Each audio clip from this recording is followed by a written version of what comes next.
Okay, so let's go ahead and get started.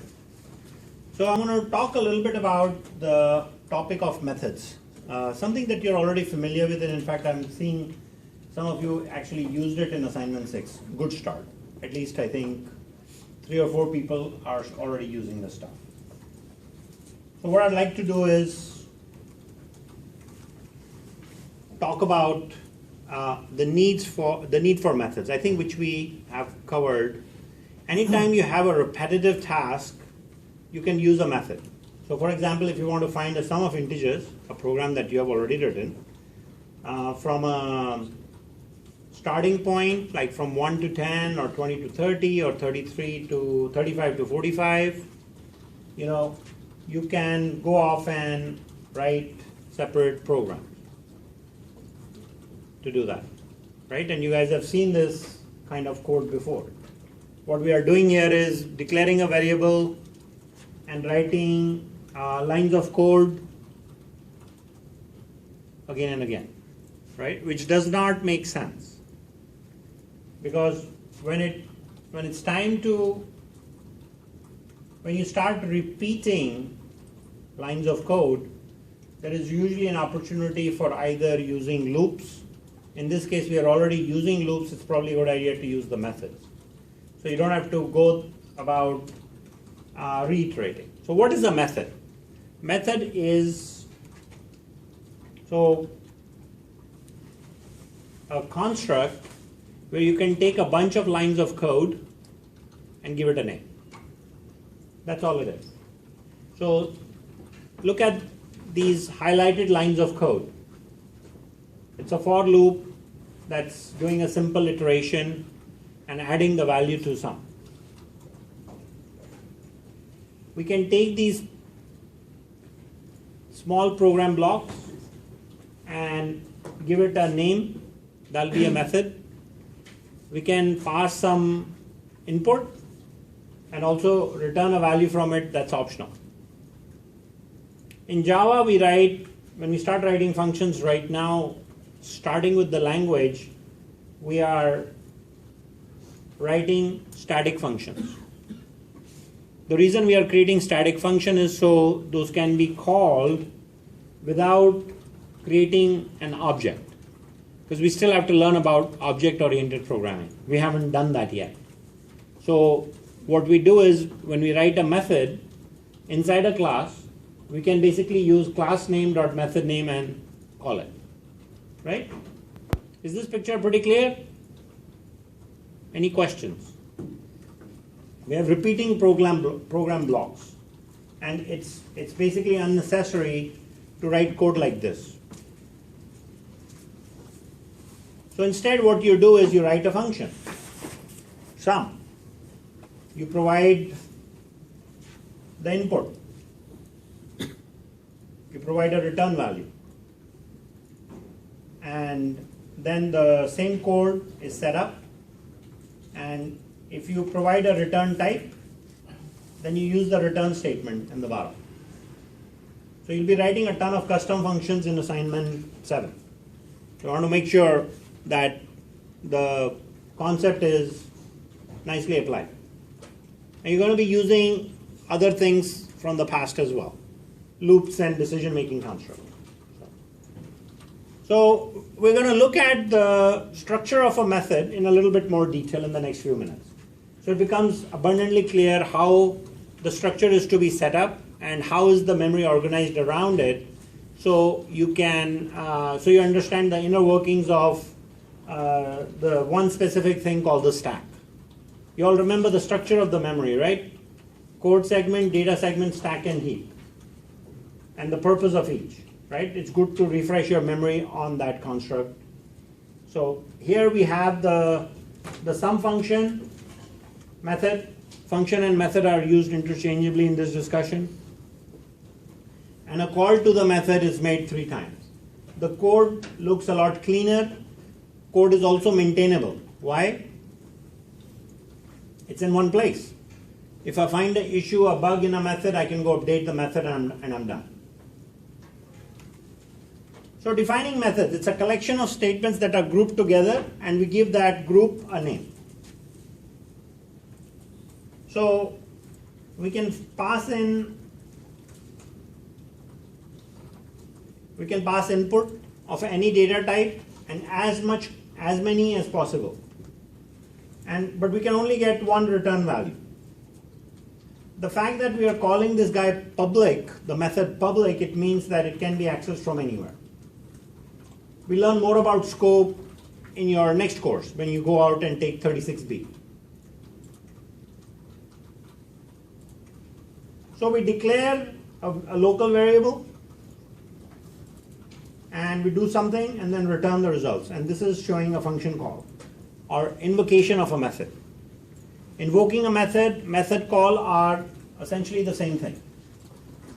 So you use the name of the method and you pass arguments. So we are using the word formal parameters for what we pass in here. And we use the word arguments for what is passed when you invoke a function. If the function has a return type, then it's important that when you invoke the function, you put something to receive the value. So like in this case, we have the max function returning an int. It's important for that function to, when it returns a value, for it to be received or printed somewhere. Okay? So let's expand on this a little bit. Kind of showing you the definition of the method and all the things on it. If you guys can't see this far away, there's a local copy you can open on the website. There's a PowerPoint and a PDF version. So that way you guys can follow along easily. So the first line is called the method header. Then you have the curly braces for begin and end of a method. That is referred to as the body of the method. The signature part is what's in the rectangle here, as is clearly pointed out. So therefore the return value type and all these modifiers, public and static, these are just keywords or modifiers that are used, are not part of the signature. The set of parameters that you pass in are called formal parameters. And when you pass in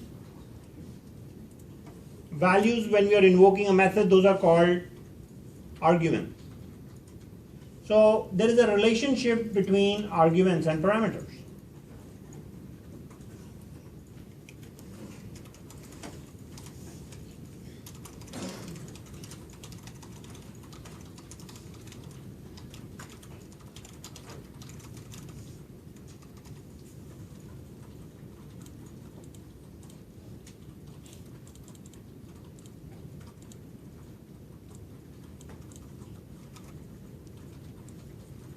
So these arguments and parameters, there's a relationship.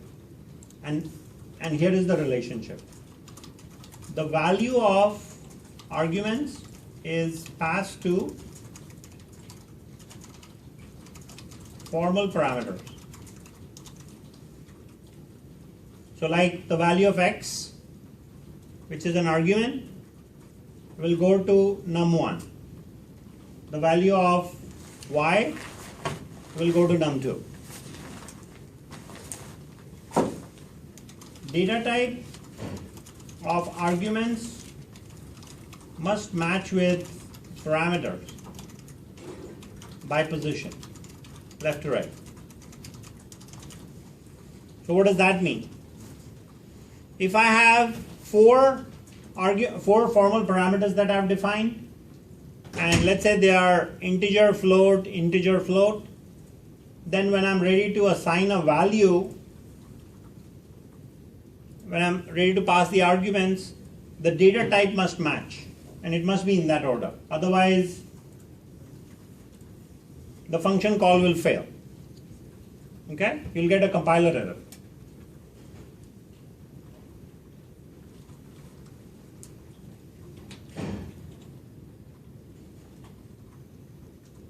And the third thing is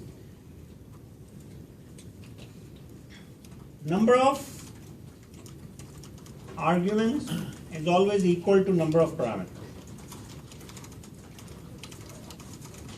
If you follow these three rules, every time you work with a method, you'll be perfectly fine. Okay? So good coding practices with methods. And I'm going to be grading you guys on this. If a return type is specified,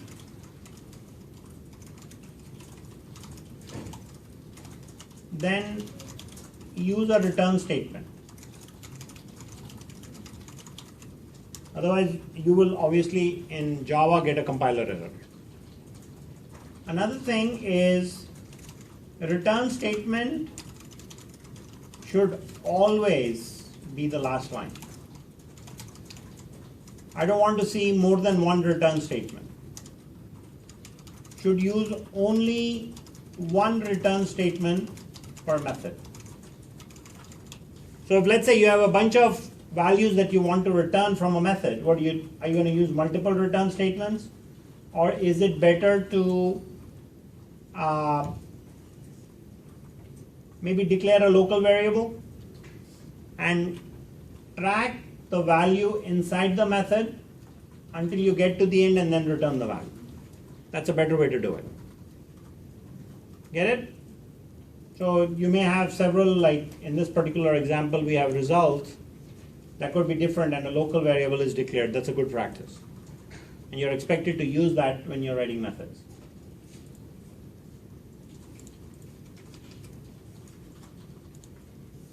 Okay, so safe for me to move on? You guys are caught up? Okay. So the next thing, method signature and the word formal parameters, that's it. And the relationship to the argument.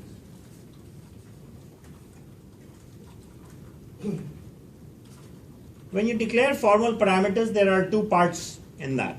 Those are like variable declarations, but you basically have a data type and a variable name there, as you can see. So these are the two variable names.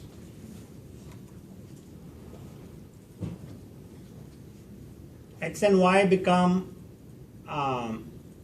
variables that are used for values that are passed into the method. Now, when we talk about the return value type, and so if we say an integer here, you have to make sure that you return the same data type value when you use a variable name with the return keyword. If that data type mismatches, it's a problem. I mean, if I return a float, that would be an issue. But if I have, say, a float in the return value type and I return an int, that probably will be okay. Although it's good to match the return type 100% all the time, but you might remember the rules of casting, implicit casting, right? So if you end up using the return type void, no return statement is needed. That means there is no output from the function or the method, excuse me, right? There is no return statement required in case of when you use void. Now, how do you use method names? So let's say you have a class called test max, and it has a method called max.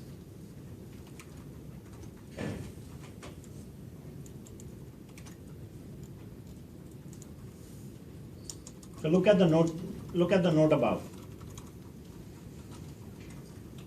So if you have a method called max,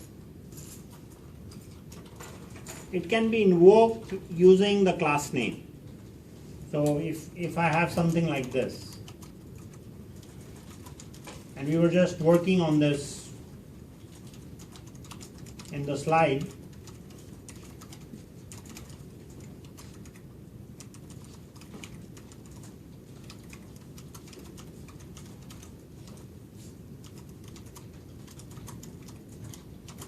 right? You remember seeing this?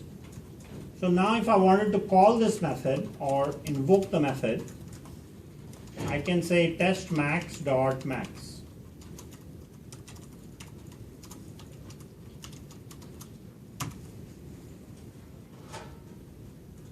Or I can just say max 10, 20.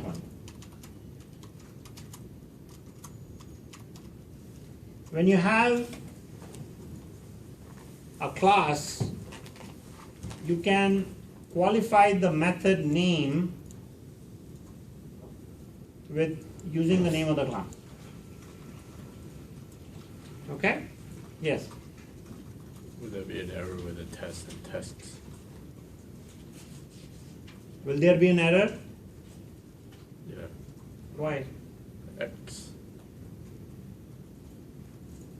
Text with X. Oh, I'm sorry.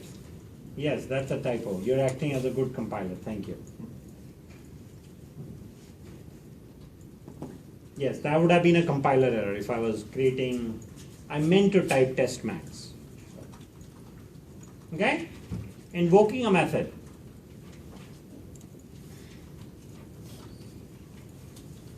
Looking at the call stack.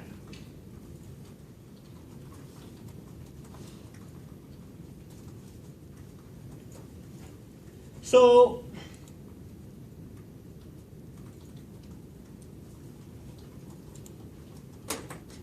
this thing shows the stack. When you declare local variables, right? So variable that is declared inside a method is called a local variable. And it is only useful inside the method. So for example, when I, j, and k are declared, those are useful inside main only. Okay? I, j, and k cannot be used inside max. Even though max might live in the same class file, right? It may live in the same class, it cannot be used in the max method. So we have I and j, right? I and j is passed to num1 and num2. Then we execute the function and the value is returned back to k, and k should contain what? The maximum value of I or j. What we're trying to cover here, right, is the relationship between I, j and num1, num2. That's one thing. I and j are what? Arguments or parameters? I and j are arguments or parameters? Arguments. And what are parameters? One in the max, the n, num1. Num1 and num2 are formal parameters. So what we're going to do is take the value of I, put it into num1, take the value of j, put it into num2. The max function will do its magic, it will return the result, and the value will go back to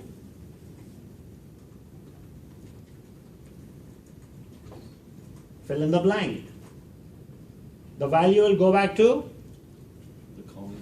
the calling function right here. And then it will go to k. K will contain the result of the max function. Okay?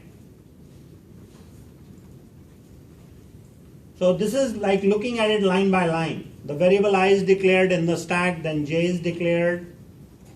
Then we declare k, and then we are ready to call the max function. when we invoke the max function, we are trying to pass the value of I and j to num1 and num2.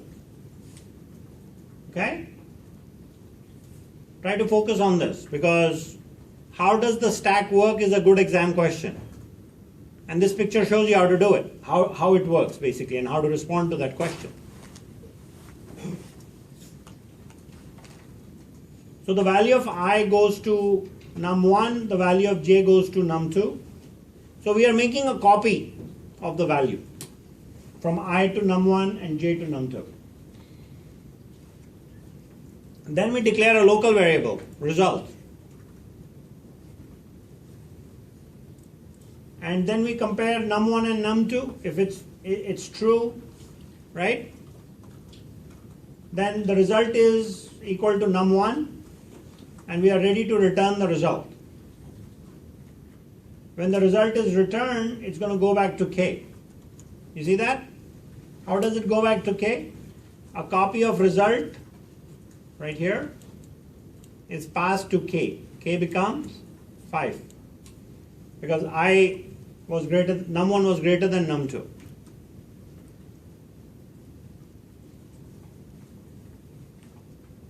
Is everyone with me, or are you guys on something else? Because some of you seem to be not engaged in this. That's why I'm asking. Okay? So then the result is returned. When the result is returned, whatever was on the stack for max, you can see it's gone. In the last slide it was there.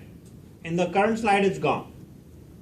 That's how local variables function or behave, or are supposed to behave. They're supposed to be washed off the stack. Then we execute the print statement and print things out. Okay? What we just covered was pass by value also. When I'm interacting with I and j, right? If I am making a copy of a value into num1, num2, that's pass by value. That is a common term that is used when working with functions. Pass by value. Next quarter, you guys, if you end up taking advanced Java, you'll learn about pass by reference, where you pass in an address, right? We're not dealing with that right now. So, and the other thing is returning a value is also pass by value, because we're making a copy of what's in result back to k. So keep that in mind. Okay? And some of these lines that you saw here, right? That is also the process of debugging, which I'm going to show you today in the compiler. So you can step through the code line by line to figure out what might be going wrong where, and then figure out logical issues in your code. There is a void method. Doesn't return a value, but will just perform a set of actions. If you want to print a bunch of things, that would be a perfect example of a void method.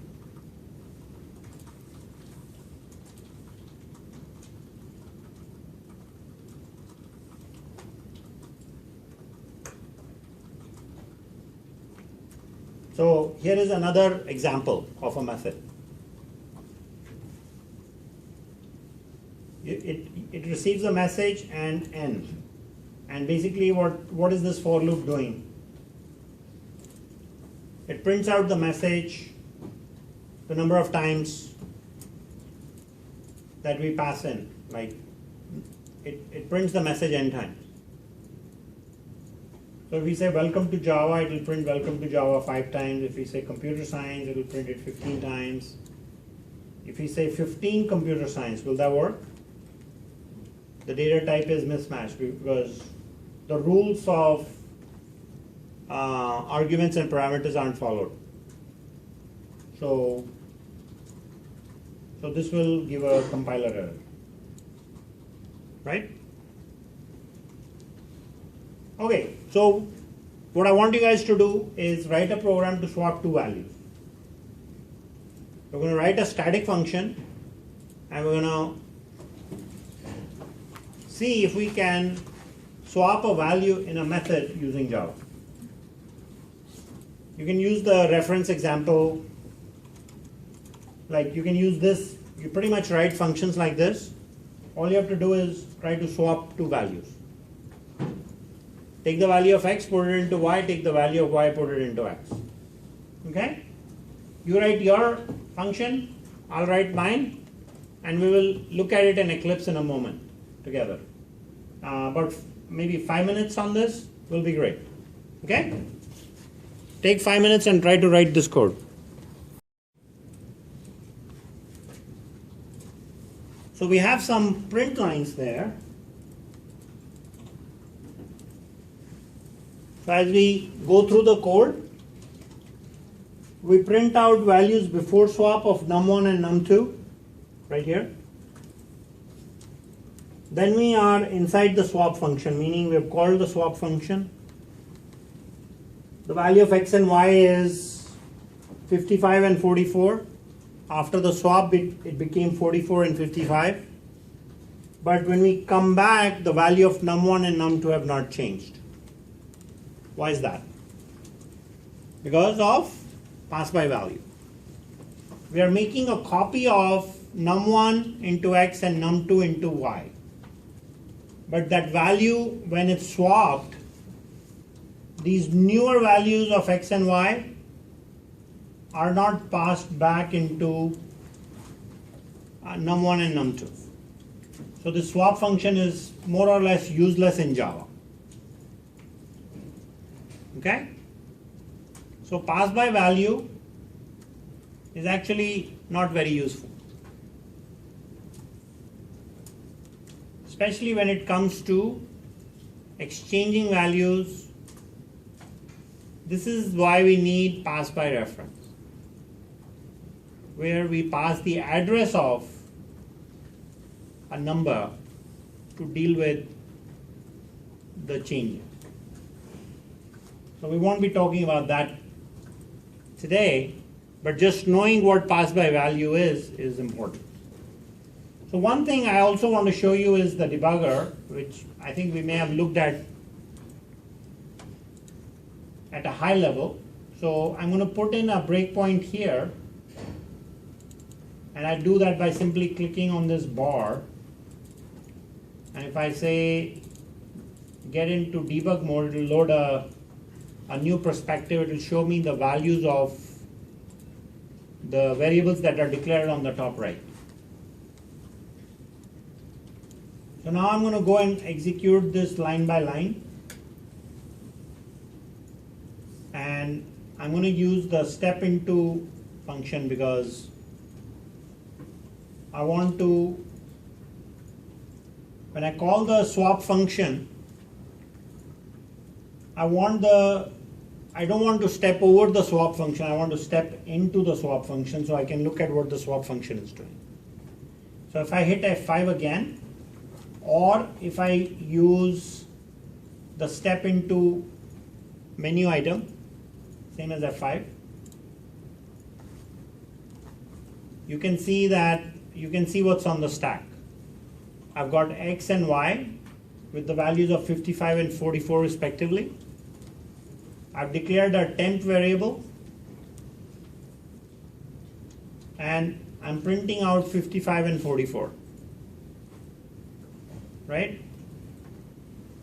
Temp becomes X, Y becomes X, and then temp becomes, the value of temp goes into Y. So now X is 44, Y is 55. Have you seen this before? The so-called debugging. And I'm now ready to print out the value of X and Y after these three lines, which is the swapping. So when I'm here, that means I'm done with the function. So I go back, and my value of num1 and num2 is still 55 and 44. And the x and y variables, gone. Because x and y were on the stack.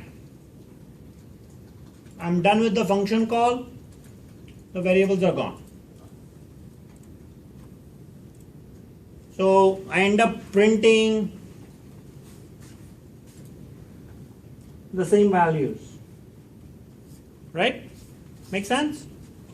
So what we went through with debugging aspects in PowerPoint can actually be done inside Eclipse as well.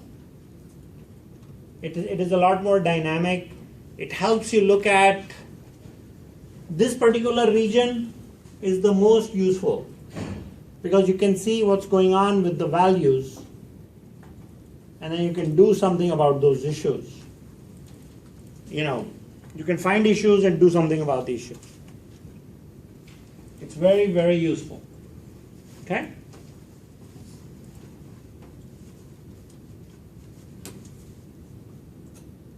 So when you are done with debugging, you can simply say terminate, and you may have to reset the perspective from debug to Java. Perspective means the windows in Eclipse, the way they are laid out. And these are default layouts. Okay? So you can go back to Java and it takes you back to your code. Okay? Now I'm going to keep going.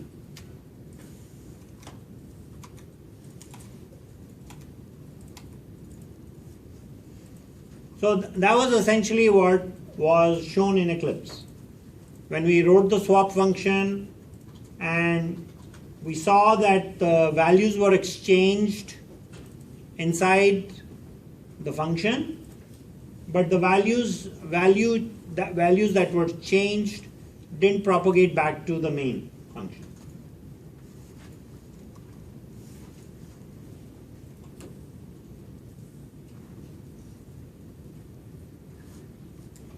How do you convert hexadecimal to base 10? We talked about base 2 to base 10, right? Hexadecimal is the same. It's the same idea. So there's a program here that deals with that. We can also, there's a concept of overloading methods. Methods with same name but different signatures. So let's say I wanted to write a max method with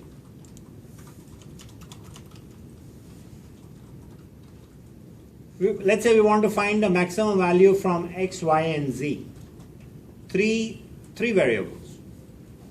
So when I write something like this, I'm overloading max. So the concept of overloading means different signature. And you all know the body of the method, right? The different parts of the method. When you end up making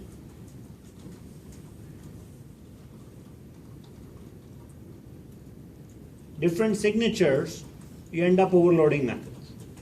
And Java will figure out based on the arguments that you pass which method to call. If you pass in 3 integers, it'll call the second one. If you pass in 2 integers, it'll call the first one. It knows how to deal with that.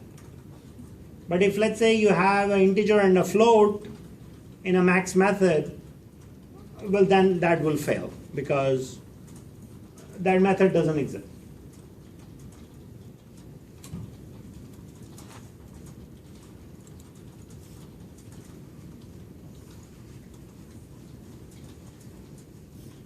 So sometimes there can be an ambiguous invocation.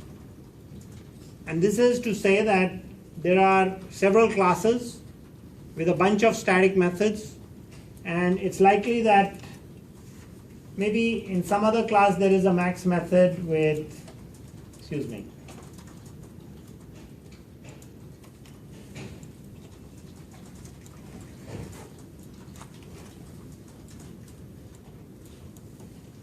let's say we take that max method, and in some other class, text test max2 in the same directory, there's another max method with 2 integers. That's what the concept of ambiguous invocation is.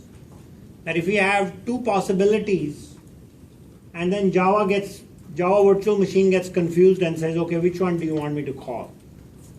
And that concept is called ambiguous invocation. And this is generally a compiler error, and you need to then either go and change the signature for this to work. Because you cannot have 2 methods with the same signature in the same class.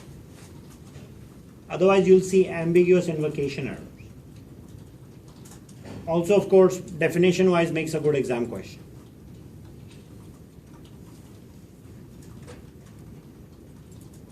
And there it is.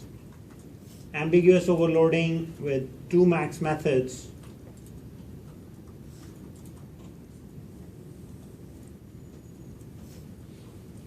So this is kind of interesting, right?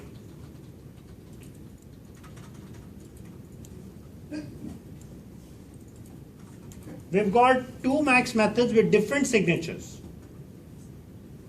Now if I were to call max with 1 and 2,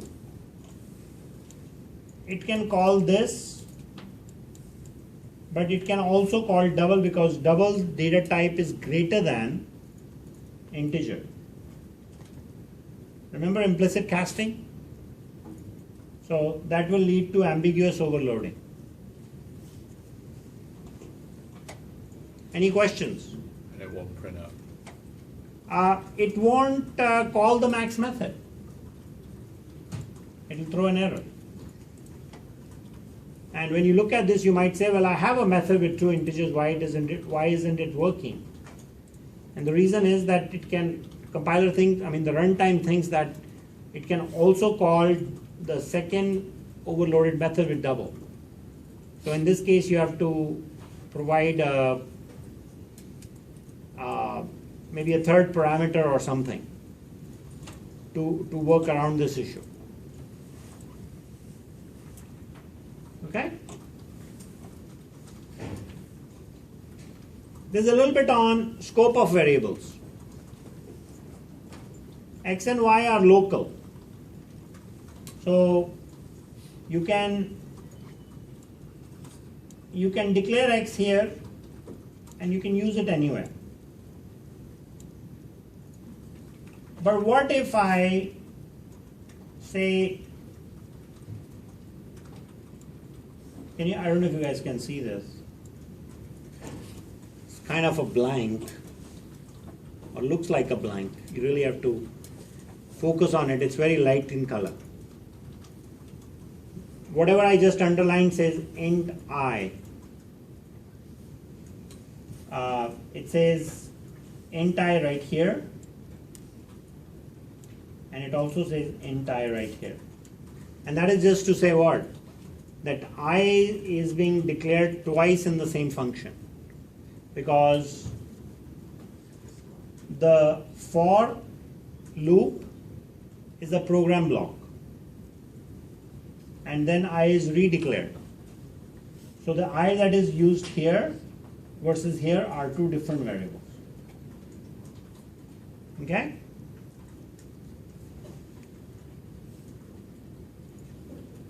It is better to declare, if we have to do things like the one on the left side, it's better to declare I once. So we are not redeclaring variables and unnecessarily wasting stack space. So stack is used for what? Local variables, and it's also used for whatever you pass into the function. So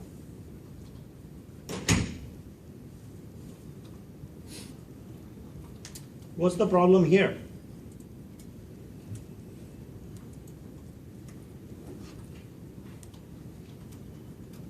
Any issues in this method that you guys see? We have X and Y, and we have I. we are redeclaring x, right? When we declare x, this is at the function level. When we redeclare here, it's at for loop level. So this is an overlapping scope for x. X can live all the way here. So this line will throw a syntax error. Sorry, I'm not able to draw arrows with a mouse so like very nicely, but you can see. You can at least see what I'm pointing to. So, okay?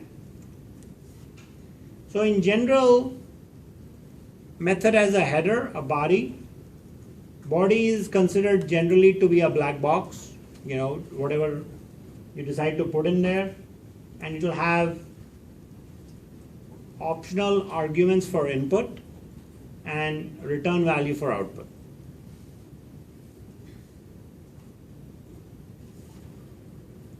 So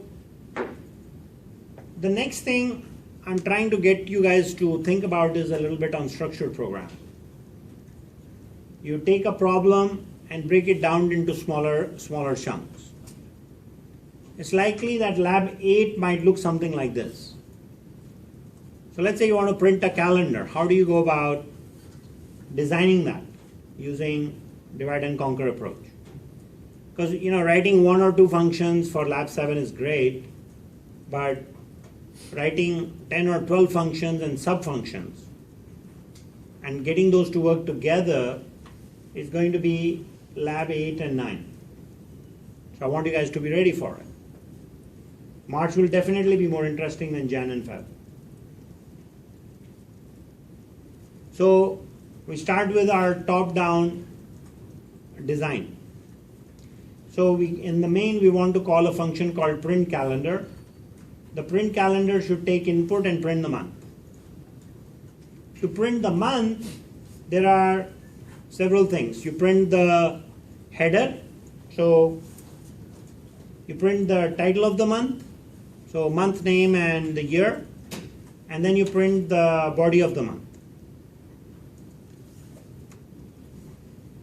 So for printing the title, we get the month name from the end user,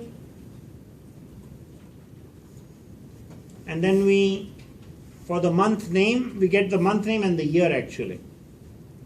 And then for the body, we get the starting day and number of days in the month. Based on that, we compute the total number of days in a month, whether it's 28, 29, 30, or 31. We also have to figure out if the month is a month that we are printing, February, if it is in a leap year or not. And then we start writing our code. This is a concept of structured programming, where we would basically write a bunch of static methods to divide a large problem into smaller chunks, go and write each chunk separately, and build your program. So this is called top-down design. Bottom-up implementation is what? You write the function leap year, is leap year. It will take a year and return if the year is a leap year or not.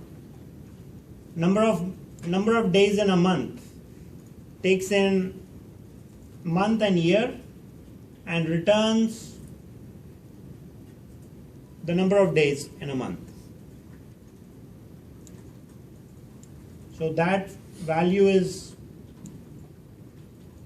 this function is called by get total number of days.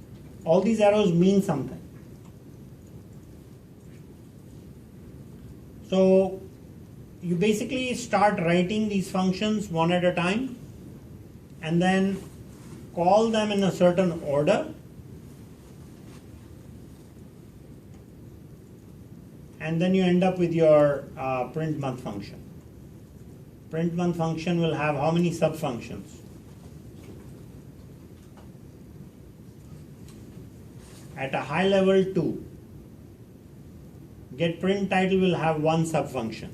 What makes a function a subfunction? When a function is called inside another function. That makes a function a subfunction. So I'm going to be putting a lot of attention to structured programming for assignment 8. But I want you guys to do a chart like this. It's called a structure chart. When you submit assignment 7, make sure you include a structure chart, which is basically a design diagram like this. So it's clear what you're trying to accomplish. So if I were working with a design like this, I would write all my functions separately, test them out before I start putting them together, just to make sure that the leap year function is truly returning, it's not returning wrong years as leap years. Or if it's February of 2001, which is obviously not a leap year, number of days should not be 29, 30, or 31 for February. I mean, that would be a mistake. So that is called unit level testing, testing each method one at a time to make sure that the expected functionality is as it's supposed to be. And then we integrate everything together and then test our main function with a variety of test cases. So that's everything on methods. We'll take a short break and then come back, talk about assignment 7.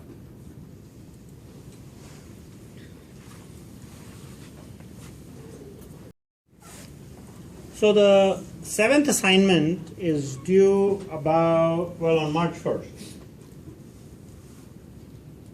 And it's on static functions. So I want you guys to write a scientific calculator. And this is actually mostly a exercise of calling functions and writing some custom functions. I want you guys to apply this class, so java.lang.math, which we have covered already. This class has all of the methods that are already defined, and I want you guys to use those predefined methods to take care of 2 and 3. One is arithmetic operations, and there's 6 of these. You all know those operators, right? Does anybody not know the last 2 at least, just to make sure? Everyone knows the 6 arithmetic operators? So I want you guys to apply these with two values using the integer data type only. I'm constraining this for some good reasons.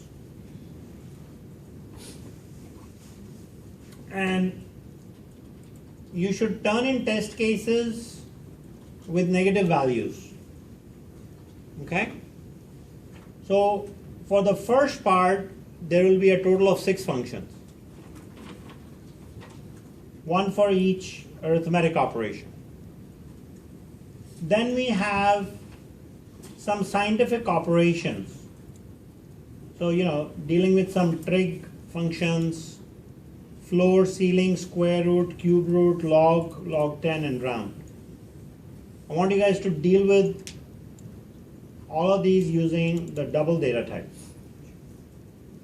And all of these, what I'm referring to as scientific operations, will take no more than 1 double as input. And will also return double as output or any other data type depending on the signatures that you look at in the java.lang.math class. And then printing min and max of 2 values using a double. These are also predefined in java.lang.math. Although you could write your own also just for fun if you wanted to, but not required. So you have to write a separate function for a for each operation.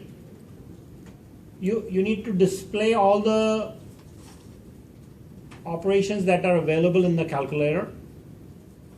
You then need to allow the user to select the operation they want to use.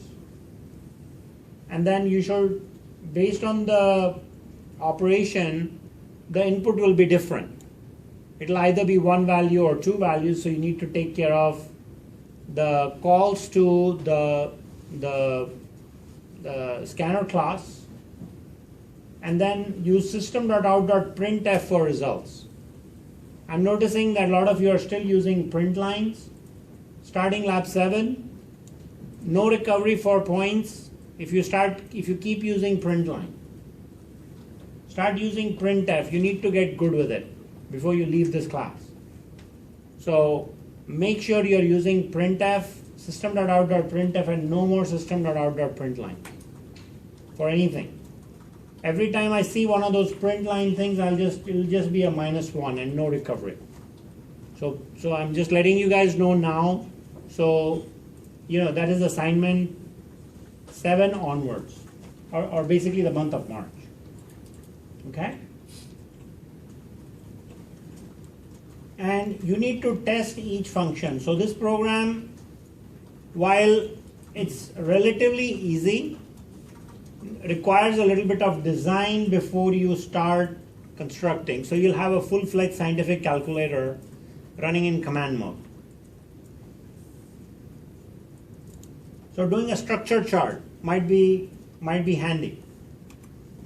And I'm not drawing the structure chart for you, but this is just an idea. I might have a main with one line, calc. Calc calls get operation. Dude, those cartoons are not going to help you. Look on the design. Are you going to do assignment 7? So please stay with me. At least don't do that in front of me. Come on. You call the calc method, it calls get operation, right? Get operation is basically you show a list of operations that are available in your calculator. And there's going to be like 15 or 20, whatever number we have. There should be an explanation of each function too. Because if you say I have an add function, are you adding 2 numbers or 3 numbers or 50 numbers? I want a user-friendly program. Please put effort into user-friendliness of the interface. Once you get the operation, the next is calling the operation. So there's a switch statement, and there is some interchange between get operation and call operation. Maybe call operation is calling get operation. And then based on the return value, if the user wants to add, subtract, multiply, or divide, you call the relevant function. So when, for example, the add function is called, you add 2 integers. So you prompt the user for 2 integers, the add function returns the result, and then the print result simply prints the result. It's possible that print result will need to be overloaded, because you may need to print an integer, you may need to print double. So draw a structure chart like this, complete with arrows, before you start attempting your Lab 7 Part A. Lab 7 Part B. Write a guessing game. Oh, haven't we done this before? So this should be kind of boring for you guys. Or maybe it's going to be a little bit interesting. Because I'm not giving any design recommendations for this. Write a guessing game to guess a number between 1 and 1000, not 100. Using methods, loops, and decision-making statements for full credit. Remember last time we wrote 1 to 100, and this was the sample code I provided when we were going through decision-making constructs in class.